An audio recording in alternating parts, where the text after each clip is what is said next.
Today's writing question is, in recent years, there has been growing pressure on universities to equip graduates with practical skills demanded by employers.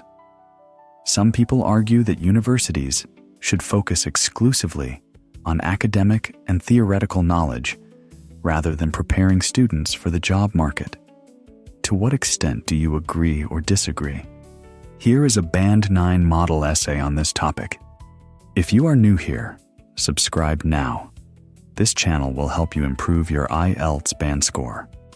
The purpose of a university education has become one of the most contested questions in modern higher education, as employers increasingly report that graduates lack the readiness to contribute meaningfully from their first day of work. While I accept that a strong theoretical foundation is indispensable, I largely disagree with the view that universities should confine themselves to academic instruction and exclude vocational preparation altogether. The most important reason to integrate practical training is that certain professional capacities simply cannot be developed through theoretical study alone. When a student of architecture works within an actual design brief, or when a trainee nurse practices clinical procedures under supervision, they are developing the kind of contextual judgment that no lecture can reliably produce. These competencies, which include adaptability, collaborative reasoning, and applied problem solving, are not peripheral additions to a degree program. They are the qualities that allow graduates to function in environments that are complex, unpredictable, and constantly shifting. A graduate who has never applied theoretical knowledge to a real constraint arrives in the workplace with an untested conceptual framework which employers must then spend time and resources correcting. That said, abandoning rigorous academic inquiry in favor of narrow skills training would be an equally serious mistake. A curriculum built entirely around current industry practices produces graduates whose usefulness is contingent on those practices remaining stable, and industries do not remain stable. Pure theoretical study, by contrast, cultivates the kind of sustained, independent thinking that allows a person to adapt as conditions evolve, rather than become obsolete the moment a particular technique is superseded. The defensible position, therefore, is that universities should embed practical elements within a curriculum that is still firmly anchored in conceptual rigor, ensuring that each dimension strengthens the other rather than displacing it. In conclusion, the opposition between academic knowledge and professional preparation is a false one. Universities serve their students most effectively when theoretical depth and applied competence are treated not as rivals, but as mutually reinforcing foundations of a complete education. Now let us break this essay down section by section so you can understand exactly what makes it Band 9 quality. Starting with the introduction. The first sentence establishes the context of the debate without simply restating the question. Notice the phrase, "As employers increasingly report that graduates lack the readiness to contribute meaningfully from their first day of work." This is not a vague background statement.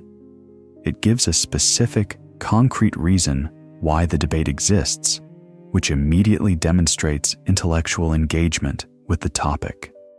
The thesis in the second sentence does two things at once. It concedes the opposing view, acknowledging that a strong theoretical foundation is indispensable, and then states a clear position that the writer largely disagrees with the exclusive academic focus. This is a sophisticated move. Rather than simply saying, "I disagree," the writer shows awareness of complexity, which is precisely what a Band 9 position requires. Moving on to the first body paragraph. This paragraph argues that practical training must be included because certain competencies cannot be built through theory alone. What lifts this beyond a typical response is that it does not simply list the benefits of practical training. Instead, it explains the causal mechanism. contextual judgment develops through real application, not through lectures. The two examples, the architecture student and the trainee nurse, are specific enough to be credible without becoming a narrative distraction. The paragraph then names these competencies: adaptability, collaborative reasoning, and applied problem solving, and immediately clarifies their importance by saying they are not peripheral, but the very qualities that allow graduates to function in complex environments. This is strong analytical writing. The paragraph ends with a consequence, not just a claim. Graduates who lack this preparation arrive with untested frameworks that employers must correct at their own cost. This shifts the argument from abstract principle to concrete consequence, which is what task achievement at Band 9 looks like. If this is already clearer than what you have been writing, hit the like button. It helps me grow the channel and produce better videos for you. Now, the second body paragraph. This paragraph handles the concession, the acknowledgement that theoretical study has genuine value, and it does so without weakening the overall argument. The key move here is the phrase, whose usefulness is contingent on those practices remaining stable and industries do not remain stable. This is cause and effect reasoning. It explains why narrow vocational training is a structural weakness, not just a limitation, by showing that any curriculum built around current practices is inherently fragile. The contrast with pure theoretical study is then used to introduce the idea of adaptability as a long-term value. A person trained in rigorous thinking can respond to change. A person trained only in current procedures cannot. The paragraph closes with a solution sentence, embedding practical elements within a curriculum anchored in conceptual rigor, which directly resolves the tension the essay has been building. Notice that the writer does not call for one approach or the other. The resolution is integration, and it is argued from first principles, not simply asserted. The conclusion is concise and original.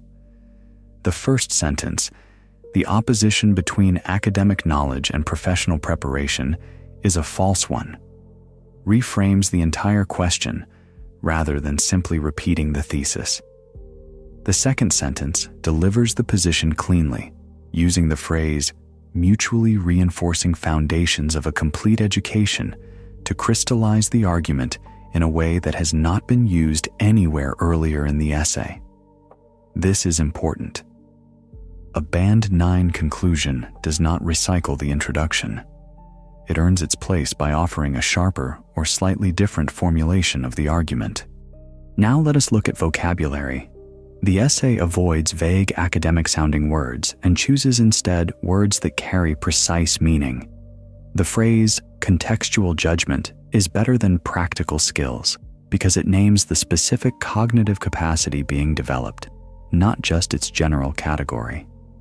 Contingent on is used correctly and precisely to express a conditional dependency, not simply as a synonym for depending on. The word superseded is used naturally to describe the moment when a technique is replaced by something better, which is exactly the right word in that context. Notice also conceptual rigor in the second body paragraph. This phrase combines two ideas, the content of the curriculum and its demanding intellectual standard, in a compact and precise way, and the conclusion's use of mutually reinforcing foundations is both accurate and economical. These are not decorative word choices. Every one of them is doing specific analytical work. Now, grammar. The essay demonstrates a genuine range of structures, and each one appears naturally in the writing.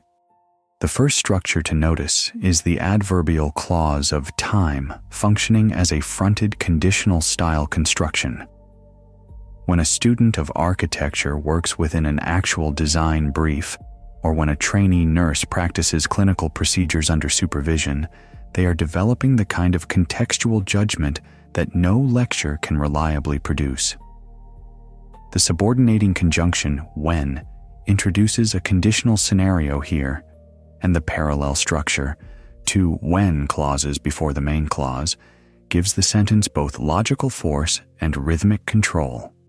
The second structure is the defining relative clause used twice in close proximity. The kind of contextual judgment that no lecture can reliably produce, and the kind of sustained, independent thinking that allows a person to adapt as conditions evolve. Both use that to define precisely which kind of judgment and thinking the writer means. These are not decorative clauses. They carry the analytical distinction the argument depends on.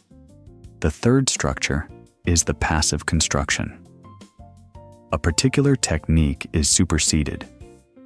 In the second body paragraph is a passive verb phrase used correctly because the agent, whoever or whatever supersedes the technique, is genuinely unknown or irrelevant. The focus is on the technique becoming obsolete, and the passive structure correctly places that at the center of the clause. The fourth structure is complex noun phrase modification. Consider the kind of sustained, independent thinking that allows a person to adapt as conditions evolve. The noun head, thinking, carries two pre-modifiers, sustained and independent, and a post-modifying relative clause. This compression of meaning into a single noun phrase is a mark of genuine grammatical control at the highest level. The fifth structure is the concessive clause.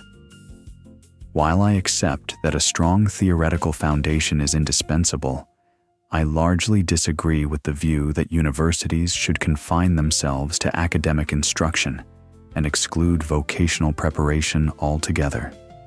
The concessive while at the start of the sentence signals that the writer is holding two ideas in tension simultaneously, which is the structural expression of the nuanced position the essay takes throughout. So what makes this a Band 9 essay? First, it takes a clear and nuanced position from the opening sentence and maintains that position consistently. Second, every body paragraph is built on a causal argument, not a list of effects. The essay explains why things are true, not only that they are true. Third, the vocabulary is precise and purposeful. No word is there for decoration. Fourth, the grammar demonstrates real variety, including relative clauses, passive constructions, complex noun phrases, fronted adverbial clauses, and concessive structures, all used correctly and naturally. And fifth, the conclusion earns its place with an original formulation rather than a repetition of the introduction. That is your Band 9 breakdown for today. Work on one of these features at a time in your own writing, and your score will move.